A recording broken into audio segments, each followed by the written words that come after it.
Okay, good evening, ladies and gentlemen. It's my privilege to introduce our panel of speakers tonight. I'll start off with Emily Schrader, who is an American-Israeli journalist, political analyst, and human rights advocate with extensive expertise on Iran and Middle East affairs. Emily is an anchor at ILTV News and a senior correspondent for the Ynet News, and a co-host with Fleur on the Quad and the Axis of Truth, platforms where she provides in-depth analysis of geopolitical developments and media narratives shaping the region. After completing a master's in political communications from Tel Aviv University, Emily made Aliyah to Israel in 2015. Over the past decade, she has covered authoritarian regimes. She's covered campaigns of misleading information and focused particularly on the human rights crisis in Iran, including the ongoing protests for freedom and gender equality. Emily's work extends beyond journalism. She's advised policymakers across North America and Europe on Iran policy and strategies to counter online hate speech and propaganda. Her contributions have been recognized with numerous accolades, including being named among the Allgemeiner's top 100 people positively influencing Jewish life and receiving the 2023 Bonai Zion Award for Young Leadership. We also have Mahyar Tousi, who I'd like to introduce and thank him for coming. It's such a stressful time for you, we know. Mahyar is an international political commentator, journalist, and founder of the geopolitical news outlet Tousi TV. Based in London, Mahyar is widely followed for his analysis and commentary on Middle East affairs, particularly events concerning Iran and its relationships with Israel and the wider global security environment. His work combines real-time developments with deep regional insight, drawing on both current reporting and the complex historical dynamics shaping Tehran's foreign policy and security posture. And then, last but very much not least, is our very own Catherine Perez-Shakdam, or Shakdam, I never know which way to put it. I've known you for so long. Catherine is a senior geopolitical analyst, policy writer, and public commentator with long-standing expertise in Middle East, Iran, Islamist movements, and the ideological drivers of extremism. Based in the UK, Catherine has spent years producing research papers and policy briefings for officials and decision makers in both the United Kingdom and the United States, translating complex regional dynamics into clear, actionable policy recommendations. Her work is defined by strategic clarity, rigorous analysis, and an ability to anticipate policy needs before they become political imperatives. This background gives Catherine a rare capacity to operate effectively at the intersection of research, policy design, and advocacy delivery, ensuring that we believe in Israel's work is not merely reactive, but agenda setting. And you made now, me sound fancy. Sorry? You made me sound very fancy. Okay, well, I think maybe Mahyar, if you'd like to take it away, because you're in the heat of things and I know you want to get away. Yes, I appreciate it. Thank you for the invitation. Yeah, as I mentioned before we started this, unfortunately, I just got another sad news from Iran. We've lost another family member. Yeah, so I will have to go and deal with that at some point soon. But well, first things first, the Islamic Republic have managed to successfully unite a lot of people from obviously the Israeli Jewish community, the Iranians. We've got many people from different countries who didn't really care that much before, but now they've realized, especially after October 7th, the narrative has been correct. October 7th was the beginning of the war that the Islamic Republic launched through Yahya Sinwar. And they crossed the line. Now they continue to cross the line. And it's interesting that the European leadership primarily are usually behind because at times, benefit of the doubt out of fear, other times betrayal. They are now slowly starting to jump on a bandwagon. They are calling out the Islamic regime very slowly, economic protests, you have to call them out apparently. And but the reality is that if it weren't for the network of individuals, a lot of you guys who are here, a lot of people who are pretty much active, whether it's in the US, whether it's in the Middle East, those who go to the JNS conferences, those who go to DC for a number of big events, it's these networks and many others who are not here with us It's because of that that we are able to actually get the word out when the time comes, which is now. We've had the Iranians doing uprisings a number of times in the last few decades, even in 2019, even 2022, relatively speaking. If the Iranians held a rally in London, we didn't really have many of the British people joining them because they weren't really aware of what was actually going on until someone from Coldplay, for example, would sing a song. But now things have changed, and now we are in the end game. And with the support that the Iranians are now receiving from the rest of the world, it is time to keep pushing because we haven't completed anything yet. And I think one thing to obviously discuss is also the future. And obviously, we have Emily and Catherine and others talk about the future in terms of the relationship between everybody in the Middle East, because it's not really just about the Iranians and Jews, but it's also about those who choose from the Arab world to behave like normal human beings, to actually also get involved. And but right now, things are tough. So right now, the internet shutdown has backfired on the regime because that also means that their own systems are down. The so-called intranet that they're using, their internal internet, is not enough for them to actually have any sort of a functioning system, whether it's economically or financially. I was speaking to my father earlier, and as I said, yesterday, one of his friends and his two children were killed in front of him on the streets for simply walking. They weren't even doing anything, they were just walking. But there's a situation where the proxy militants, if they see someone, they just shoot at them. But he was saying how they've created their own pseudo economy inside Iran, essentially because you can't. There's no money. Banks are closed. Everything's completely shut down. There are no jobs. There's no business really. So what they have is each family in each neighborhood will just lend money to the other one, and then the other one will lend to the other one. There is a cycle of money lending that is going around. That's the only way they are surviving right now. And but we don't know how long they can continue without outside help. And I guess this is where the conversations will get to the next level. Yeah, thank you. Okay, so I'm going to step in because Mahyar, and actually I want to speak also to Emily. I wanna get you read on something because two things happened today that I found really interesting.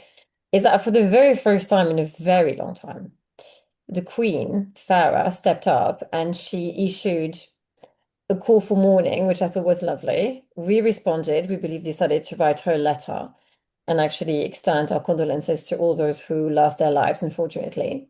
I would love to think that the British government could actually say something about it, but not really.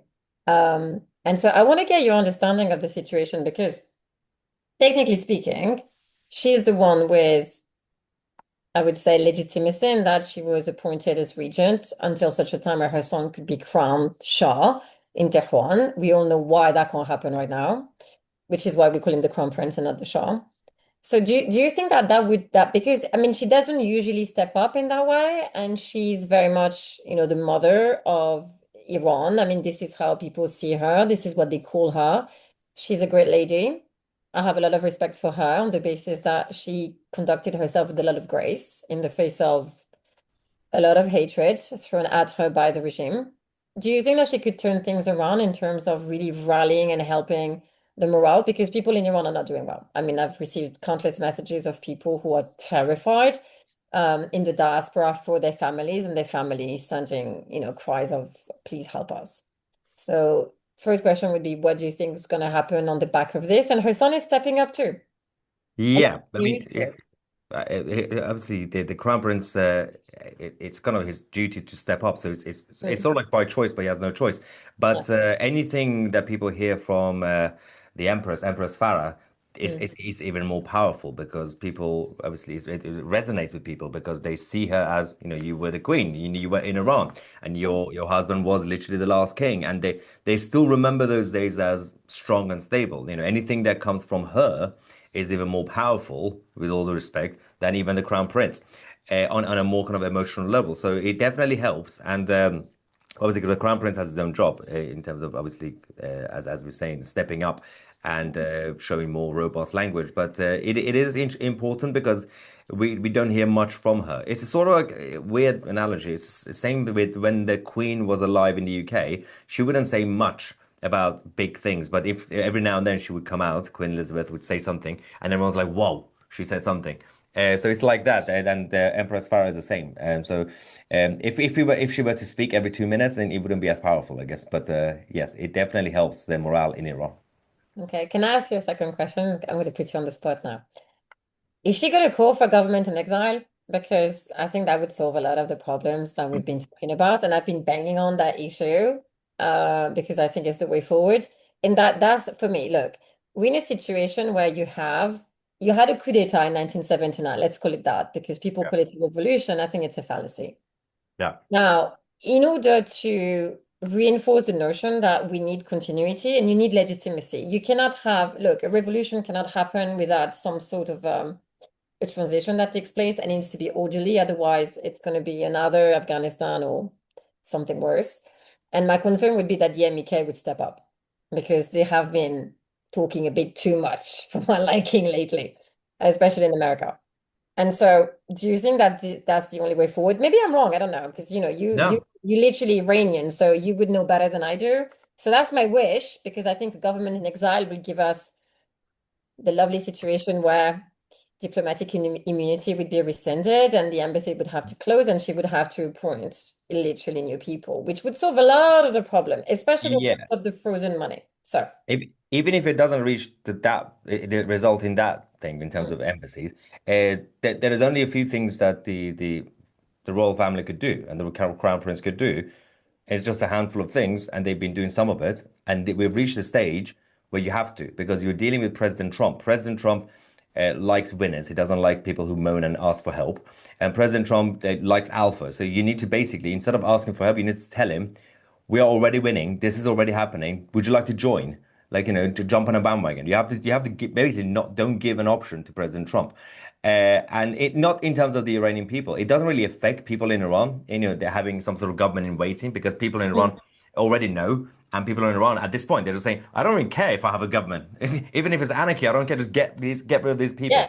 It's Well, about it would be sending a message to, manifested, it would be yeah. manifesting a reality though. Yeah. Really, It will shut up some of the Iranians who are like yeah. wishy-washy, yeah, we want democracy. We don't know how, but we want democracy. Yeah, it will shut them up. But it's mostly send a message to Trump, the European leaders, the UN, EU, that everything is ready to basically create your own reality, and it all becomes reality. So I think that at this point, the Crown Prince has already done a lot of things in terms of calling for action.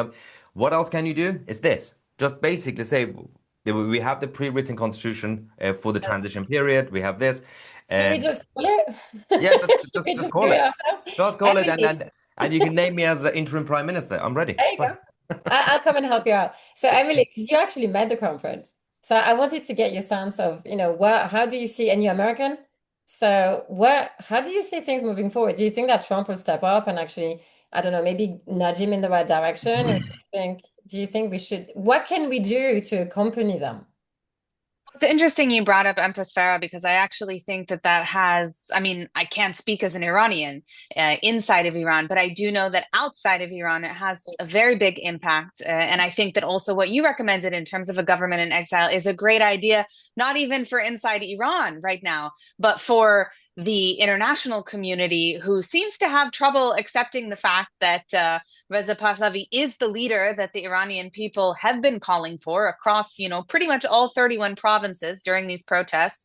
We've seen more unity on leadership than I have ever seen since I've been dealing with this issue. So I think it would have a profound impact. And I think that whether or not she does move forward with that step, the international community has to kick out these ambassadors. They have to revoke recognition of this regime. It is an illegitimate regime, and we're not seeing enough of that yet. We're just at the beginning stages. In terms of Trump, honestly, it could go either way right now. I don't want to get my hopes up, but I think that after the comments that he made last week, I don't see a way, given the fact that this is someone who is very ego driven. I do not see how we finish this without him doing something. I mean, they're calling for his assassination, multiple officials. They're airing photos of their previous attempted assassination on state TV. They're calling him a liar when it comes to the, executions that he's claiming have been canceled. Meanwhile, they actually are executing people. At least 13 people have been executed in the past day alone, and that's not even counting people who were extrajudicially executed in the streets. And on top of that, the thousands of people that have been killed in these protests. So a lot happening right now. I think what Trump is saying doesn't line up right now with what's happening on the ground in Iran, which makes me think that he will take action. But it could go either way. Yeah. Do you think, because, okay, so a few days ago, I was asked to speak on I-24 and to comment on, there was this theory going around that, oh, Israel traveled to America and was asking Trump, begging him, no, don't do it, as if. So I had my theory was that actually they're just waiting for everything to be set in place in terms of military reinforcement to actually show up, because we all know that regime is maniacal. It's unlikely that they're going to go quietly in the night. Not that I expect fireworks towards Israel, but something happened that I wanted to get your read on, the both of you. So the parliament issued a warning, and that is, I found very interesting, because it really proves some of the, and Emily and I think, agreed on this because we had conversations about how to read what's going on in the Middle East right now. So the parliament issued a warning that should anyone touch a hair on Khamenei's head, I'm not sure he has many under that turban, but no matter, that they would issue a fatwa and direct it, listen to this, towards Arab states and call for jihad. And I thought that was interesting because for once, Israel is not in the crosshair of that call for jihad. And so could it be that we were right, that actually this ring of fire that they created through Hamas, the Houthis, the PMU, and all the other lovely proxies that the Islamic Republic set up in the world is actually surrounded, not us in Israel, but Saudi Arabia, and that maybe at a time when the regime is dying and needs an out, could it be that they're going to precipitate the little plan that they had a long time ago, which is to take over Mecca and Medina, the two holiest cities of Islam, to actually declare themselves the grand owner of Islam, to reinvent it, a radical Shia version of. So what do you think, Emily? I don't think that they have the capacity to do such a thing. I think if they did, they definitely would. I wouldn't put it past them at all. For sure, it's their goal. I mean, we've talked about it. Right now, I mean, they're very weak. They're very weak militarily. That's not really something they could pull off. But I do think what they might be trying to do with that is to push a more moderate response, if any response, from Trump, because they know that Trump has or rather Qatar has the ear of Trump, for better and for worse. The same with Saudi Arabia. He loves his relationships with the particularly Gulf Arab states. He loves what he's done with the Abraham Accords, and anything that they can do to sabotage that, they're going to do. So I think that's their first priority with that. If they have capacity, absolutely. But I wouldn't guess at this point that that's first on their agenda, just because I truly don't believe they have the capacity. Even if they call for jihad, you don't think that they have enough? Because look, they're in the business of sacrificing people. We all know that. I mean, jihad is literally the definition of martyrdom. So because my fear is this, is that they're going to try to export chaos. And if a call for jihad is done, you're going to have sectarian mayhem. And again, jihad doesn't have to be directed just, or contained rather, within the region. So my fear is that they would export jihad, and that's maybe the threat, the real threat would be that it would be chaos everywhere. Mahyar, what do you think? Because I don't know. I mean, I know something is up. I'm just not quite sure what it is. The thing about the Iranian regime, and as you've experienced as well when you were in Iran, is that the rhetoric is it's not jihadi in that way. It's a different type of it's a Shia jihad, which is it's just been miserable, and oh yeah, I'm ready to die. It's weird. And a lot of flags waving. It's not even strong and stable like and beating. Like Sunni jihad is like, I'm going to kill you. Shia jihad is, I'm going to beat myself up for no reason. While the rhetoric is there, and they get their minions to sacrifice their lives, and that's why they have proxies. Instead of having an army, like an empire in Iran, they use proxies. It's because the business, it's a business. The Islamic Republic is a business. It's a mafia. And that's what they're always ready to pack their bags and go. Anybody from the top and the mid-level management, they're always ready to go. They're not, firstly, they're not going to sacrifice their own lives. And secondly, they don't have the capacity to have enough people to do jihad. So their rhetoric has been, yeah, we are spreading Islam, but actually all you've been doing is just basically being greedy and making money. So they're not very good at doing ISIS like better. So I'm not really worried about that. There will be some fanatics without getting any orders from Khamenei. There will be some fanatics who will stop blowing up left, right, and center, but not enough of them. And they are the ones who basically self-brainwashed. They've been like listening to Khamenei's speech and they cry like, "Oh, he's basically my God." There's Oh not God, many I've of seen them. that. Yeah, there I've are weird people. There's a heard few, and that. usually, Not great. ironically, it's women. It's the women. I don't know what's going on with the women in the Islamic world. There's some of the women. I'm like, I don't know how sort of oppression they've been dealing with that they become more vicious. In the Palestinian protests in London, it's the women that I have a problem with. They want to kill me. The men, they just say, "Oh, you're a Yeah. Zionist, you're a Zionist." The women want to bite me. I don't know if they fancy me. I don't know what's going on. But so it goes to a whole new level. I'm not really worried about the future of the Islamic Republic or in terms of after the fall or anything they try to do. The only thing that you should worry about is basically any sort of instant retaliation. And the IDF are now saying that they have now enough capacity to tolerate a few hundred missiles, which is good. It will still be damages, but Israel will not be wiped out. And the Well, you Americans don't think can't be you different. don't think that they would direct whatever it is that they have left? Because I mean, hello, 12 Days War was pretty amazing to watch because they literally just watched the sky and said like, "Oops, we can't do anything." You don't think that they're going to direct it to someone else? Because that would be pointless at this time to just hit Israel. It will be another humiliation. Can they actually survive another one? Not that they can survive for long, for that Well, matter. it's difficult to predict, obviously. It's the same with like it's difficult to predict what Trump is going to do exactly because the whole point of it is unpredictable. But even with the Iranian regime, based on well, educated guess is that the only thing that they cared about since the 70s is one thing on the manifesto: wipe out the Jews. So if I were them, last minute, I'm about to drown. I'm not really thinking about making a point. Oh, like, I'm gonna hit Qatar because they betrayed me. No, I'm gonna try my best to do what I promised. Wipe out the Jews. That makes more sense. Or just basically like fail. Because if the Americans do take proper action, they go in. If they take everything in, it will last about 10 minutes. The Iranian regime won't have any capability to do anything. They will just collapse. Everybody will run away. That's the best case scenario, obviously. But I would still be more worried about them hitting Israel. But because they have to keep some friends. Because if they're going to run away to Moscow or whatever, they can't, for example, start hitting like Saudi or Qatar because they're going to need some friends because they're running away abroad. They need to have some sort of connections. They can't burn all the bridges. No, I I'm think thinking, yeah, sorry. If Khamenei goes to Russia, I wanna be like a fly on the wall to see that tea party with Assad. I want to see that one. Yeah, but that's what Emily, just one thing.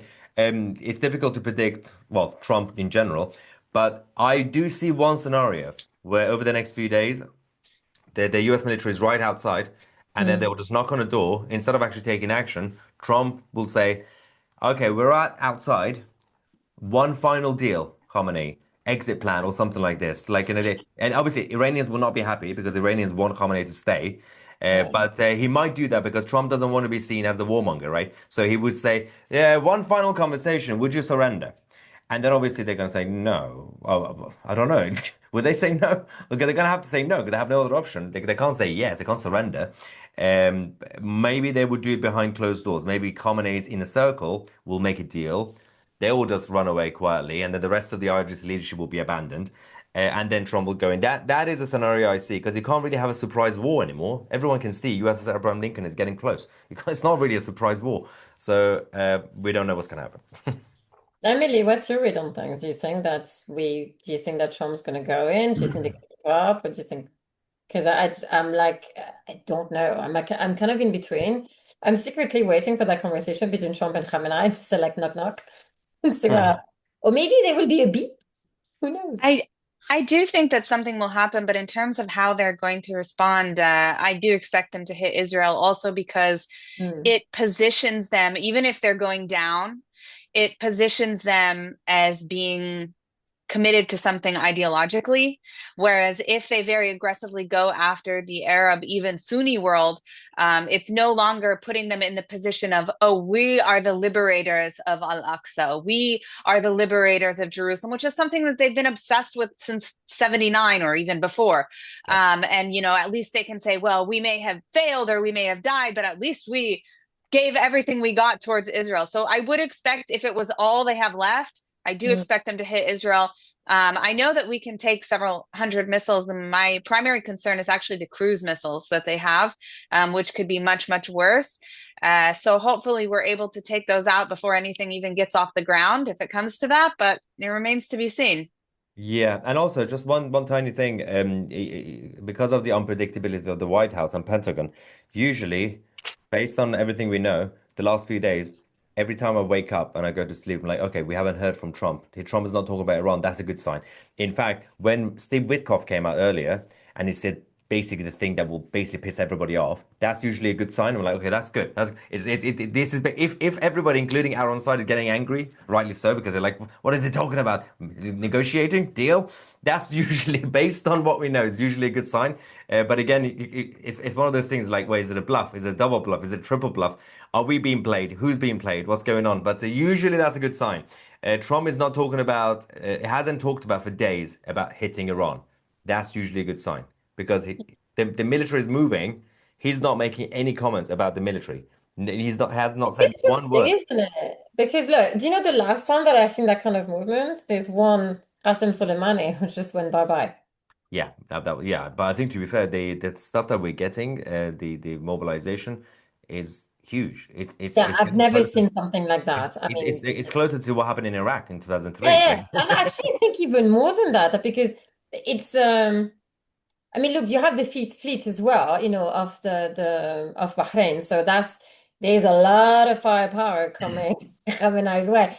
I don't know how he's feeling today, but But this is why that's why I said my guess is that they're not going to use all of it. They're going to bring everybody, stay outside, like we're but maybe out it's kind here. of a show of like Yeah. there's nowhere to go, But and it is a lot of money every day. The US tax money, like that's the thing. it costs a lot of money. So But that's the thing. So how long can it? Because I mean, Emily, like you close to, because I mean, like doing what you do, and you're really well positioned in this.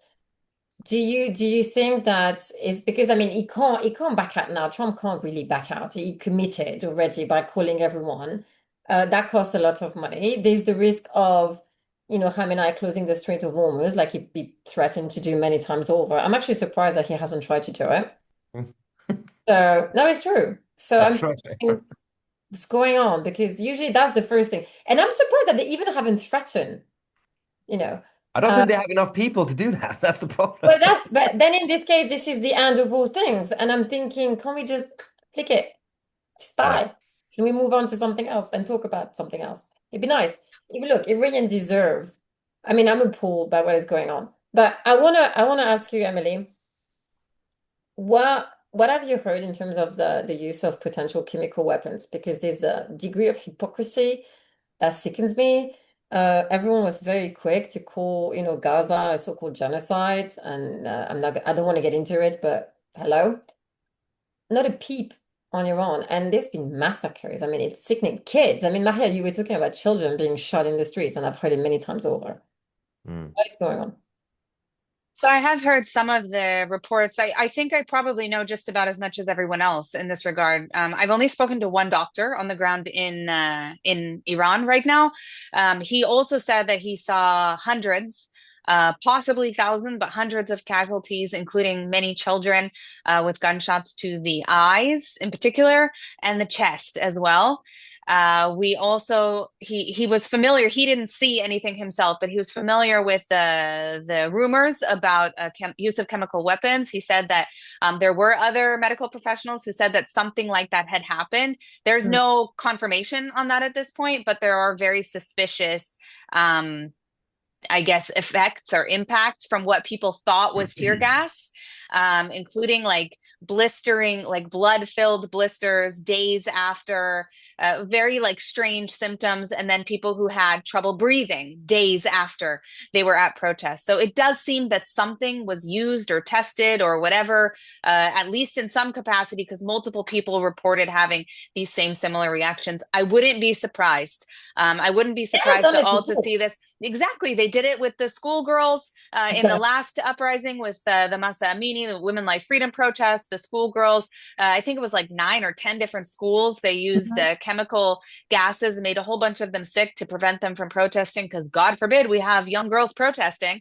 So it's It's extremely disturbing, the reports that I've heard. And, we've seen the Sunday Times did a pretty good report speaking to a lot of different doctors on the ground in many different locations. And their estimate is pretty good in terms of, 6,000 casualties. I think they said 300 something thousand injuries, tens of thousands who have been arrested.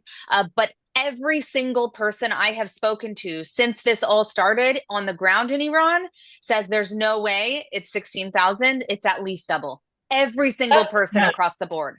So, do you know, that's interesting you mentioned this. So, Lily Mu, our common friend, did this interview with Winston Marshall just a few days ago. And I mean, look, she did the math because usually there's a quota that they reach is about 10,000 deaths a day.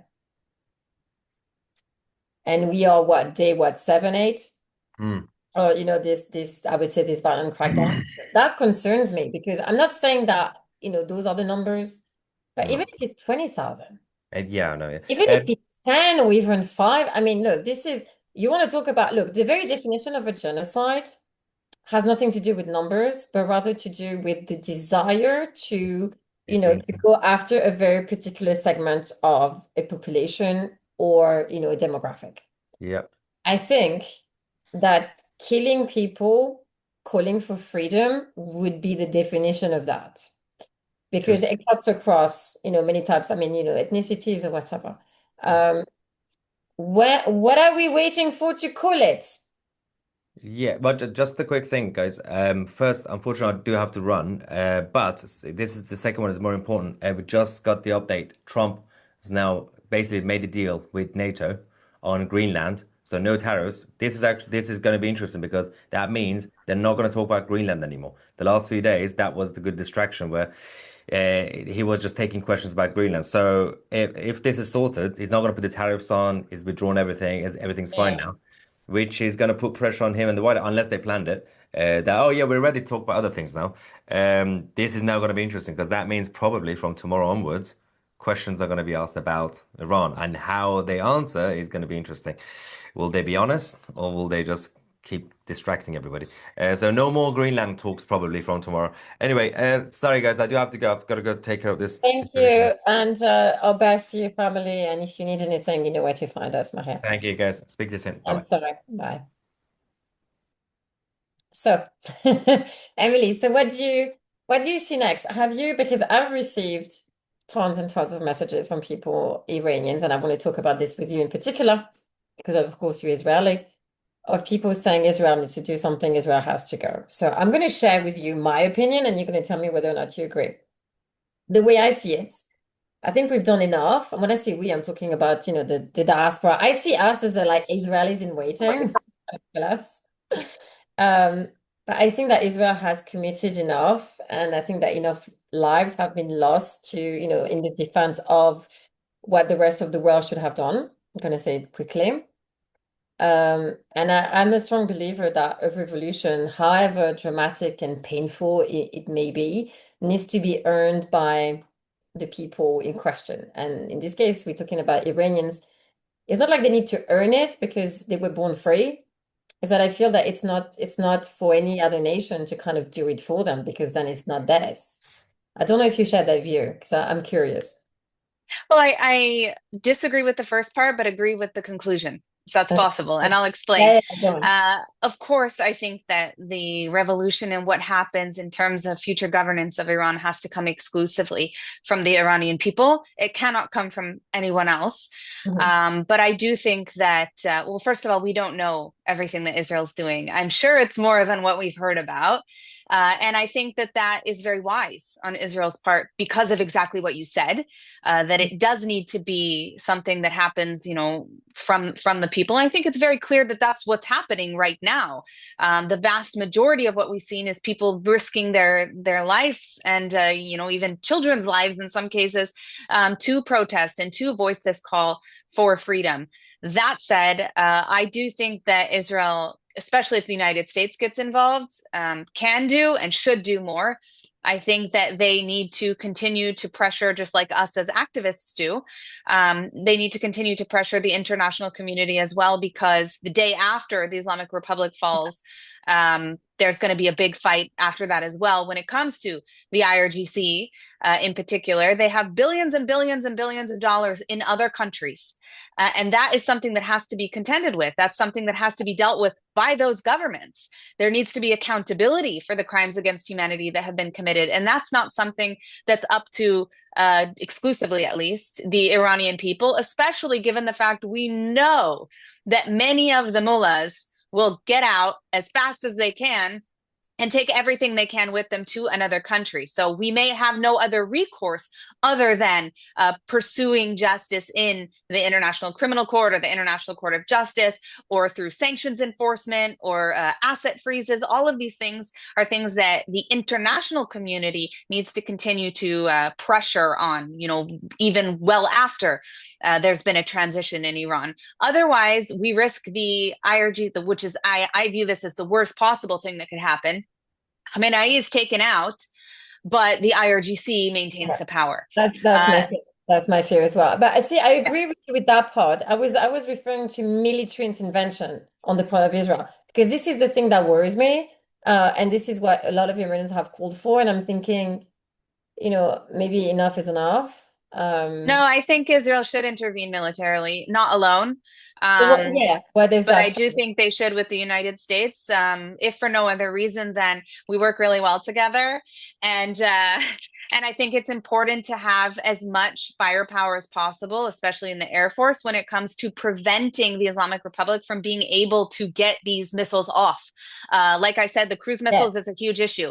If we need all of our fighter jets flying over Iranian airspace to take out those launchers, then that is what we have to do, because we can't let those missiles, cruise missiles especially, land in the state of Israel. But that would be self-defense in that case. So it's slightly different. But yes, I agree with you on that one for sure. I actually think any involvement of Israel is self-defense. I mean, this is a regime that's sworn to our destruction for 47 years, and they've been building up their ballistic missile capabilities even since the 12-Day War.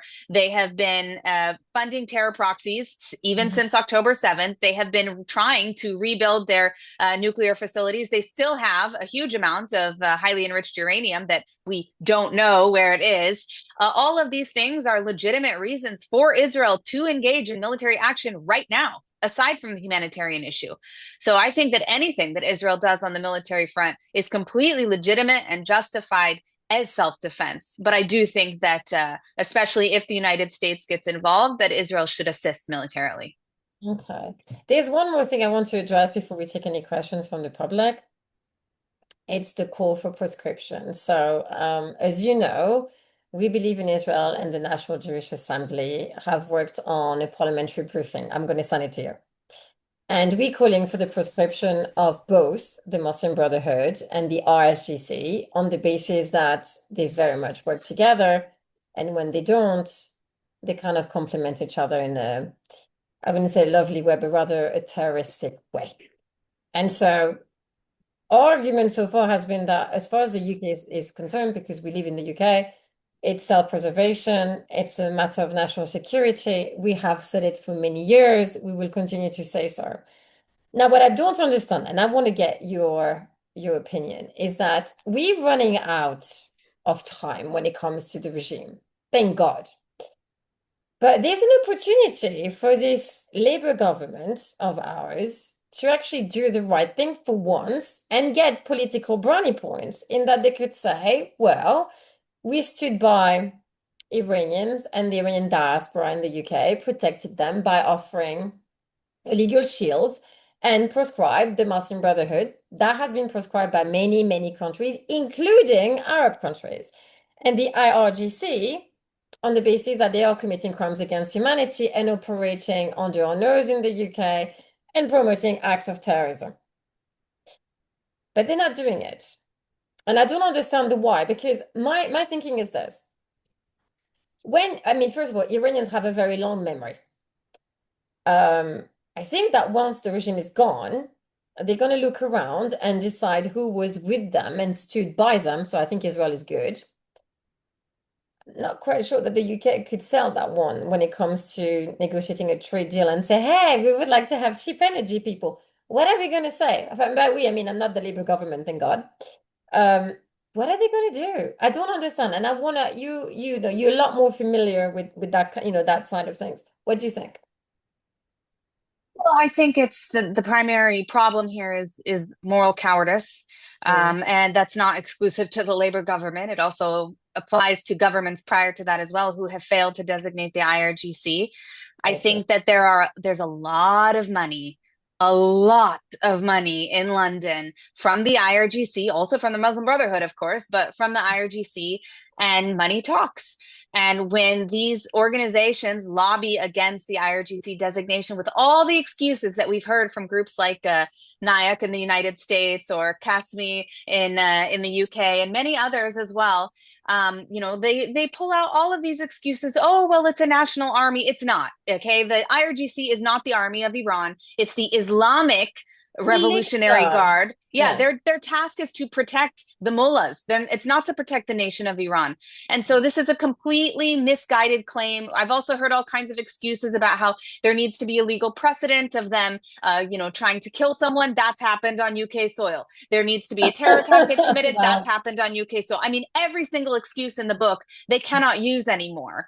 And so I think we just need to continue to raise awareness about this, to put it in the media, to put it on social media, to raise it with lawmakers in the UK, and to hold them accountable for this, because it's outrageous. It's absolutely outrageous. And the only justification for it, honestly, is corruption. And I don't mean that every single person in parliament is complicit on it. I mean, maybe there are some people who are just ill-informed about this issue. But as a whole, yes, I think the primary challenge here, the primary issue, is an issue of corruption. And they know that if they designate the IRGC, then they have to do things. They have to hold people accountable who they may be having fancy dinners with. And that isn't very comfortable for them. That has to stop. That has to stop. And if they continue to wait and wait and wait until, like you said, the regime is running out of time, then yeah, you're right. The Iranians have a long memory, and the UK will pay the price for that, which is all the more reason that the Labour government should get their heads out of their ass and do something now. Well, there you go. Roger, do you want to open the floor to questions? Have we lost Roger? Roger, are you around? I think we lost Roger. I think we lost Roger. Okay, so well, Emily, since you're on the subject of supporting a lovely call for prescription. Sorry, I was on mute by mistake. Sorry. I was going to ask Emily to do the promotion of Yes. Go ahead, Emily. So, Roger, do you wanna give us some questions if anyone has any? Let's have a look and see if we can find some. There you go. Okay, so Roger, there's a few people that have got their hands raised. Steve, can you deal with that? Yes, absolutely. So we've got some of the audience wanting to ask their questions. Their hands have been up for some time, but thankfully just their virtual hands. So I'm going to hand over to Nadav. Nadav, can you unmute yourself, please, and put your question to Catherine and/or Emily? Yes. Okay. So it's funny that Mahyar talked about Greenland right before he went off, because my original question was if you thought Greenland was just a distraction while we prepared things for Iran. But I think the question that's interesting me even more, you talked before about how the mullahs are, escaping and taking as much as they can with them, and trying to get that back through international prosecution. And Steve, I think there's some background noise coming we're from just your trying side. to locate that.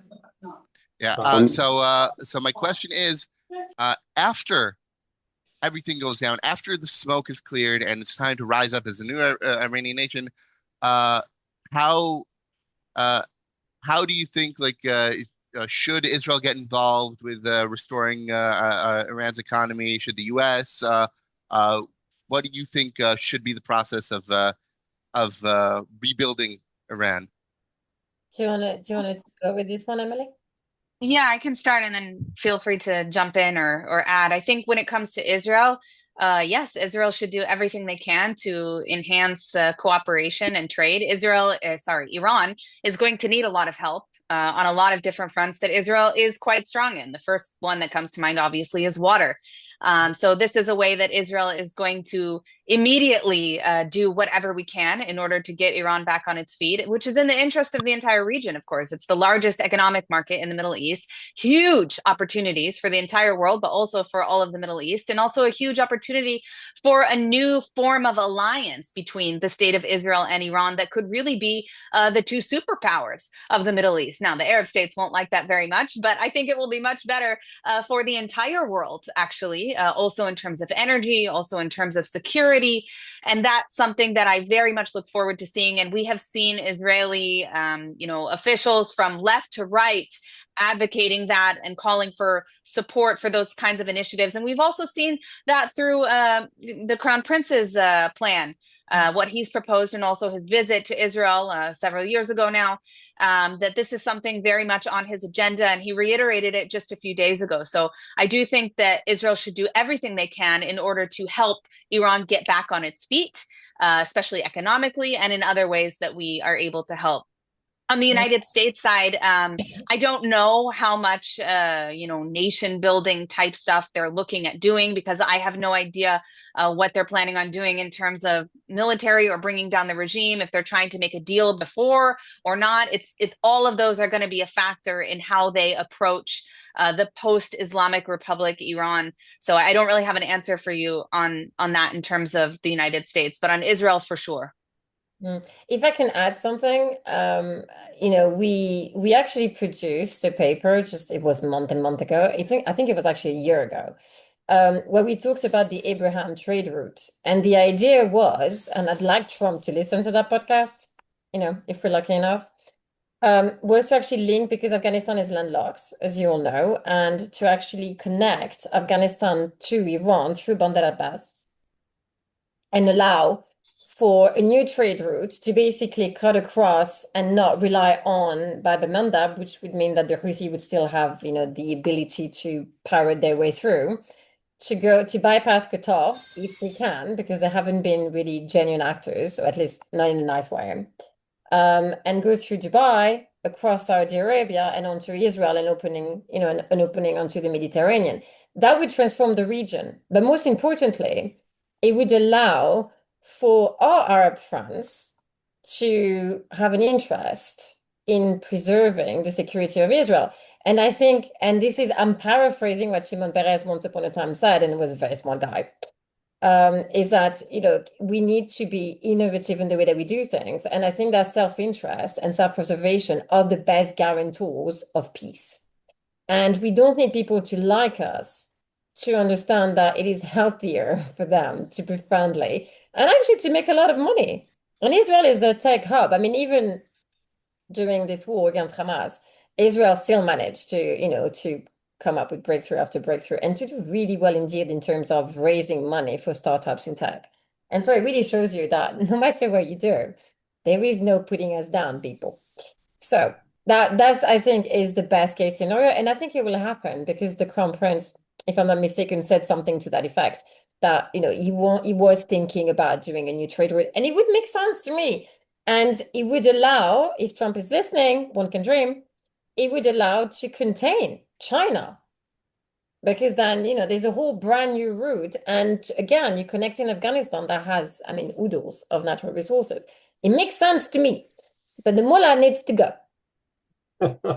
I think on that we can all agree. Yeah, I think.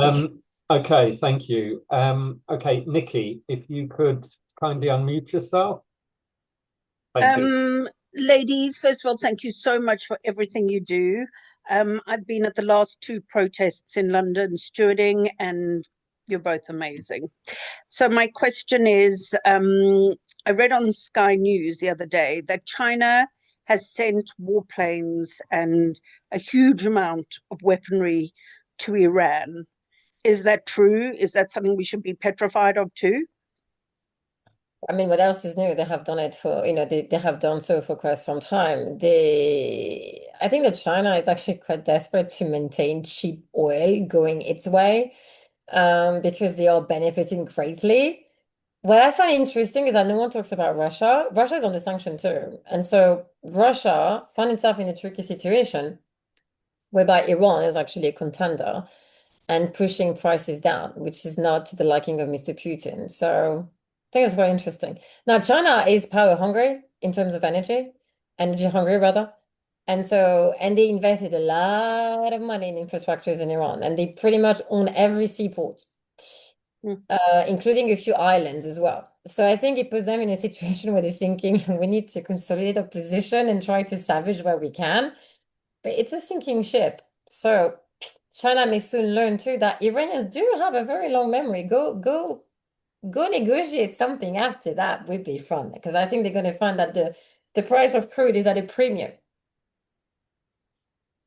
I do think it's definitely a reason for concern. It's not something new, as Kat stated. We've seen it for many, many years now. I don't think, well, while it's concerning, of course, I don't think that China is gonna, engage in any kind of warfare, certainly not with the United States, over Iran, even though it's clearly in their interest that the current regime stays in power. I think more likely at this point, what you're going to see sooner or later, and hopefully sooner, because hopefully we'll see President Trump act, but you're going to see people lining up to try to make a better deal with what is a new regime in Iran, or try to have influence over who will come into power next in Iran. And that's going to be the next kind of competition between China, the United States, even Russia, and many other actors in the region in terms of who is going to get the best relationship with a post-Islamic Republic Iran. And I expect already we've seen that start happening. We see more and more elected officials coming out publicly supporting regime change. We see them, right now it's mostly symbolic things, like they're burning pictures of Khamenei and they're hanging flags in their offices. But you see the groundwork already being laid for these people, and world leaders who are starting to sort of think, okay, maybe actually regime change is what's needed. Whereas 6 months ago, even Trump was saying, oh, well, we don't know what's going to happen if there's regime change. Now he's telling Politico that Iran needs new leadership. So I think it's going to be a race very, very soon, possibly even in the next few days, where we see world leaders try to elbow each other out of the way to get a better future with a new Iran. If the UK. Thank you both. Thank you very much. Sorry. Okay, on to our next question. So HD, if you could unmute yourself, thanks, and feel free to put your question. Hi, thank you both, and thanks to Mahyar. I'm sad to hear that a member of his family was murdered. I wanted to say a couple of things and then to ask you a question. The first thing, Catherine asked about intervention, international intervention. I think it's not the same as the Holocaust, but it's not much difference in the way that they cannot protect themselves otherwise. They are fighting with bare hands against militias and people with armies that I don't see how they can beat them if nobody interferes. And in terms of Israel interfering, I think we were stopped in June, sadly, by Trump. And our pilots who already reached Tehran were made to go back by Trump. And they could have finished Khamenei and saved a lot of people. Sadly, it didn't happen. I have a feeling we will go back, even though for Bibi, it's a tough call because he knows that bombs will fall in Israel. On the other hand, I see them as allies. I think it's very clear for Israel that Iran and Israel will create a new Middle East. I have no expectations of the Arab world. And I think that Trump will come with his B2 at the end just to make a show and claim the fame. But do you have a that's question that you can put forward?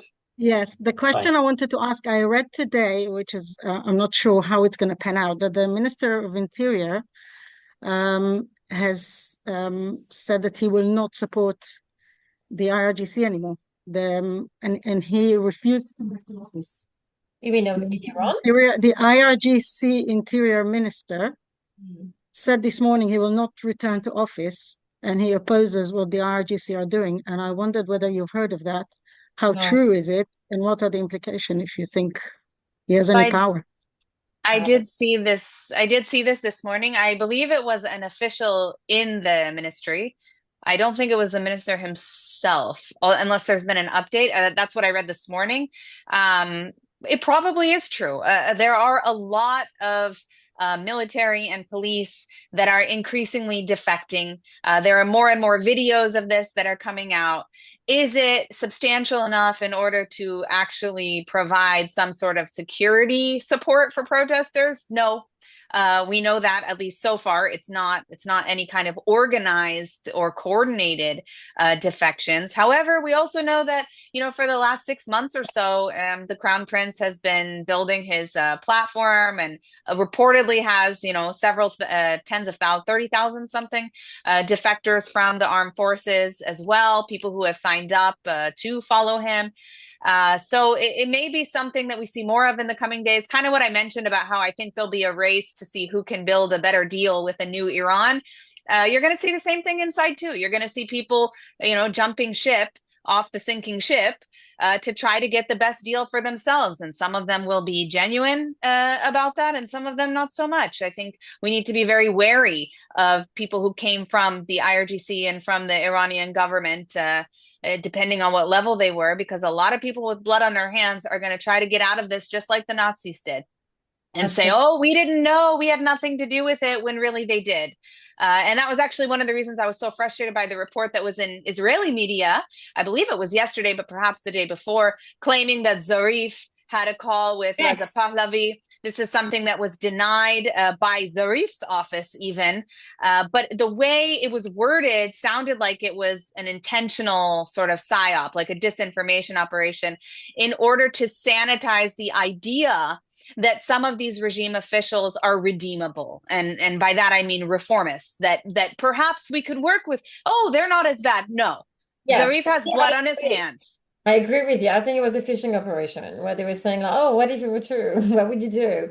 And I think it's also potentially something, because the regime likes to do misinformation and disinformation at the same time if they can.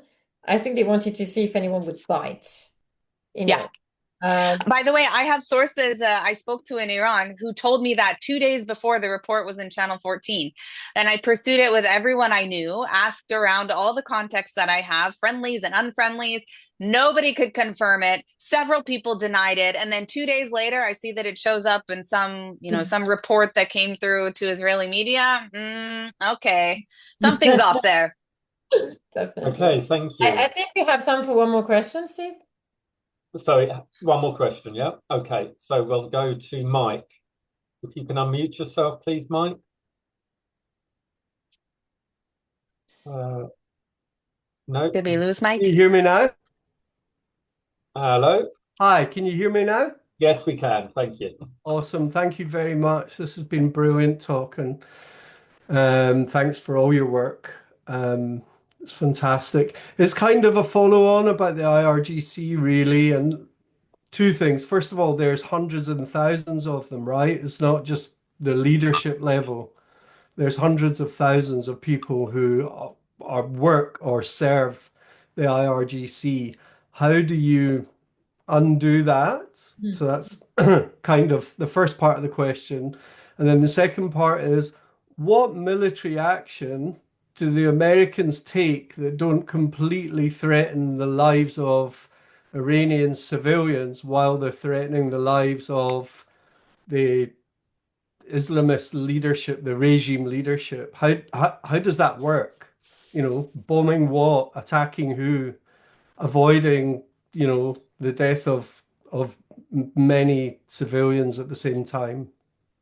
I'm going to try to take the first part. I'm going to actually address the second part about the civilian death, because I think it's a really great point.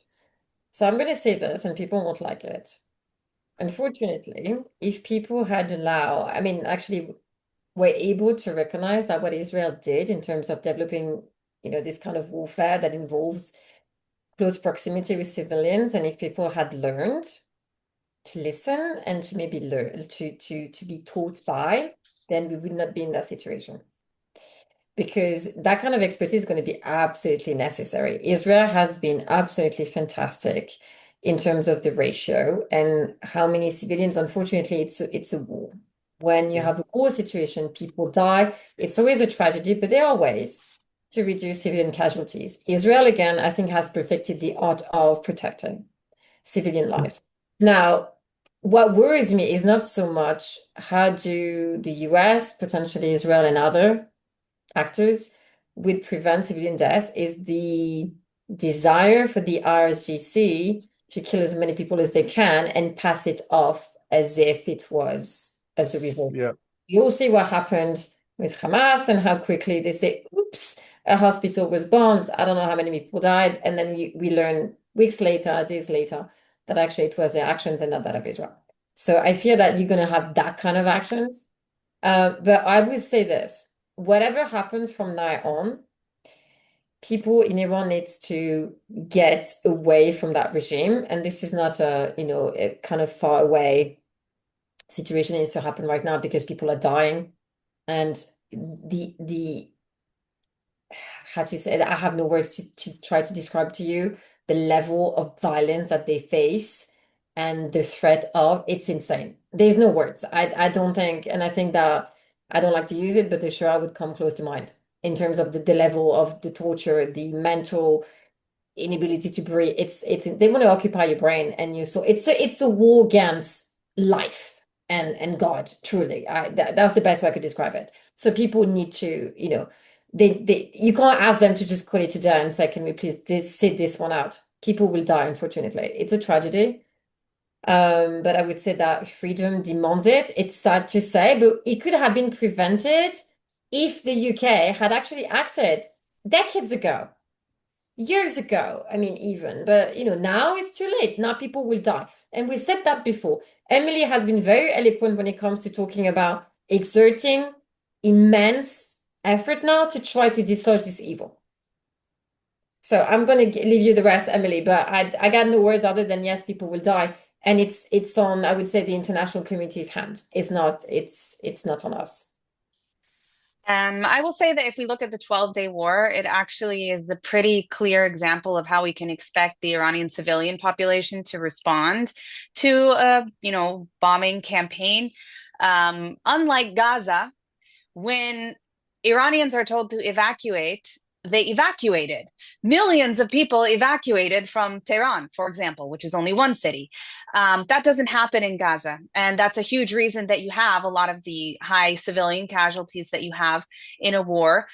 Incidentally, it's also one of the reasons that we didn't see a large scale uprising during the 12-day war. Some people were surprised, why aren't Iranians taking to the streets? I'm like, how are they going to take the streets when 5 million of them have evacuated the city and there's IRGC checkpoints everywhere?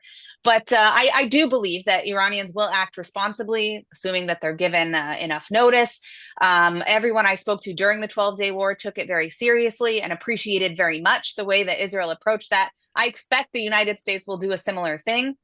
That being said, a lot of the targets will be IRGC bases. These are not areas where large civilian groups are gathering. It's not a super high risk in terms of civilian areas.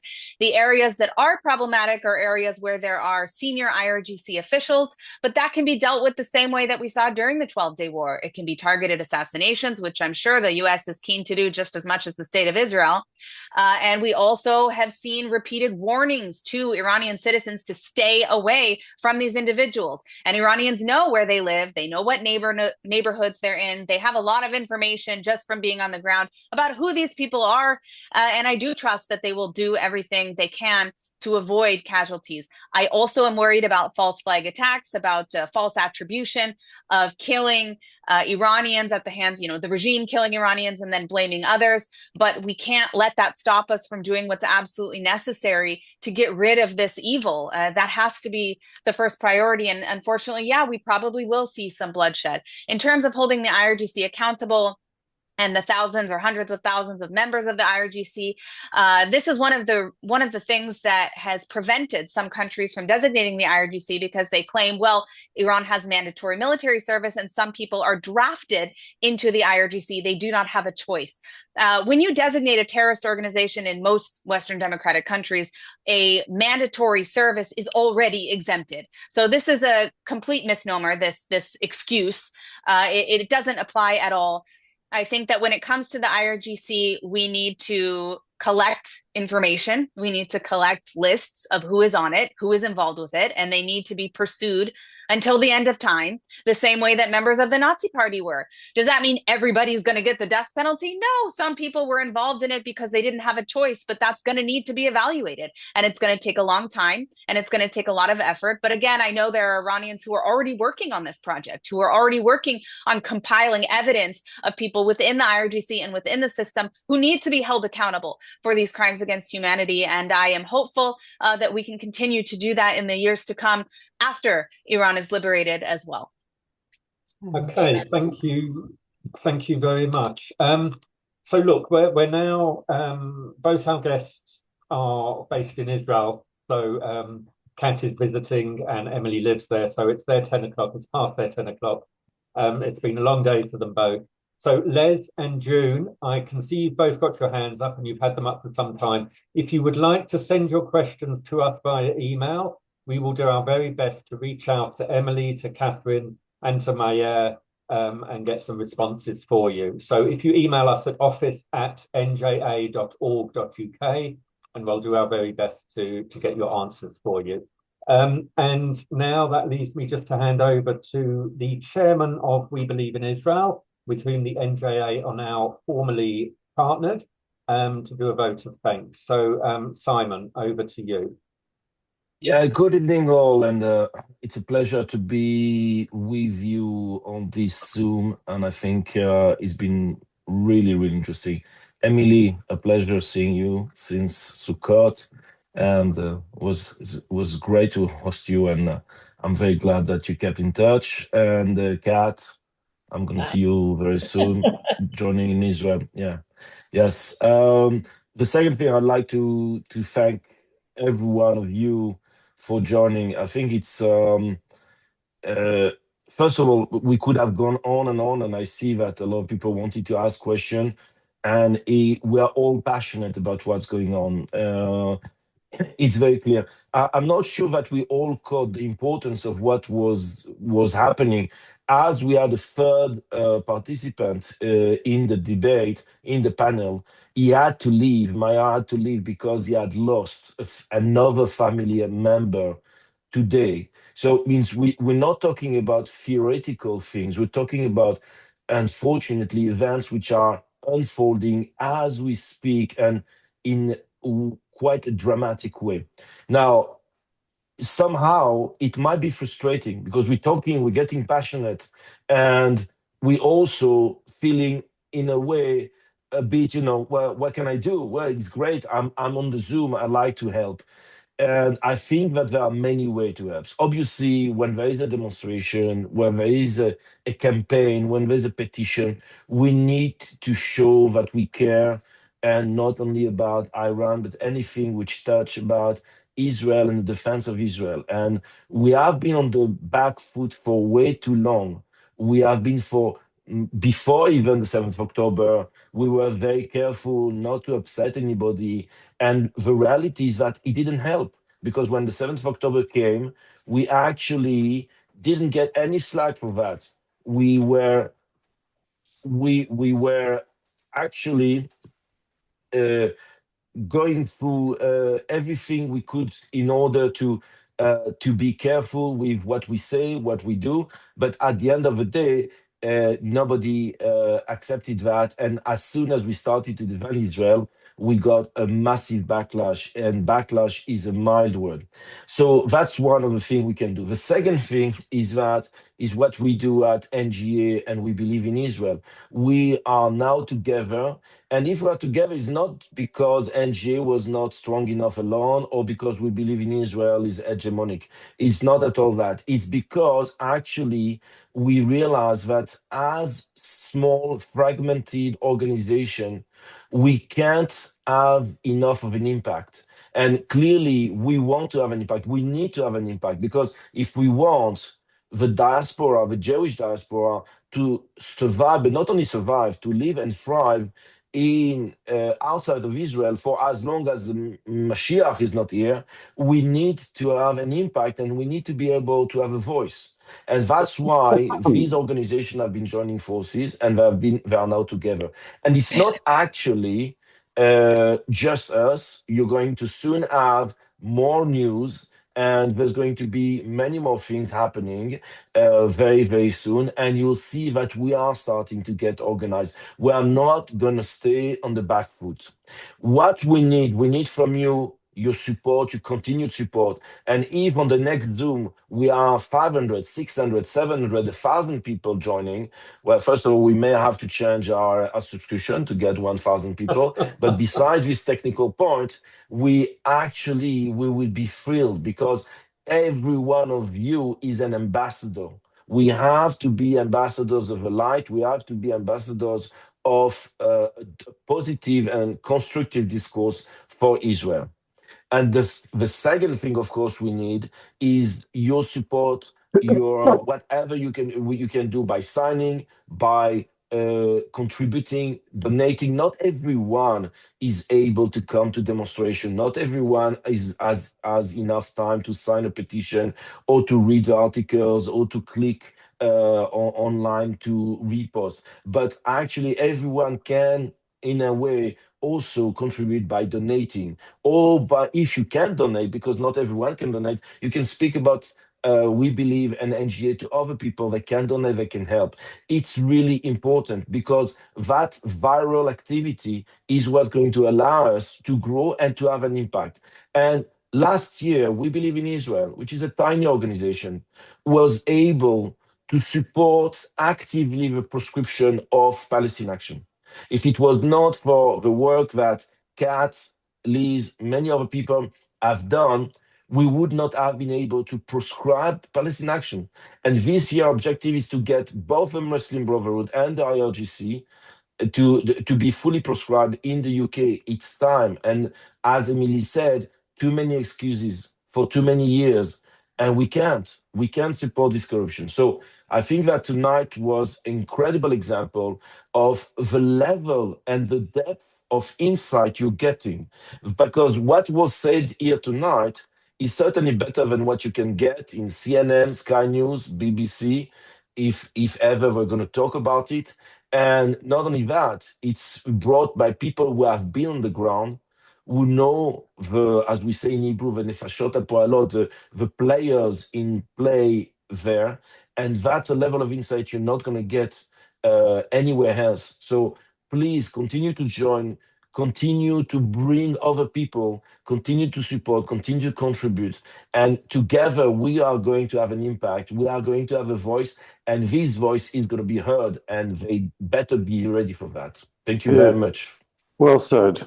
Emily, Thank you very much. it's been an absolute pleasure and a joy as always. Thank you for everything that you do, and please keep shining. And keep not following Emily on X. Please do. She's absolutely amazing. Thank you for your time, honestly.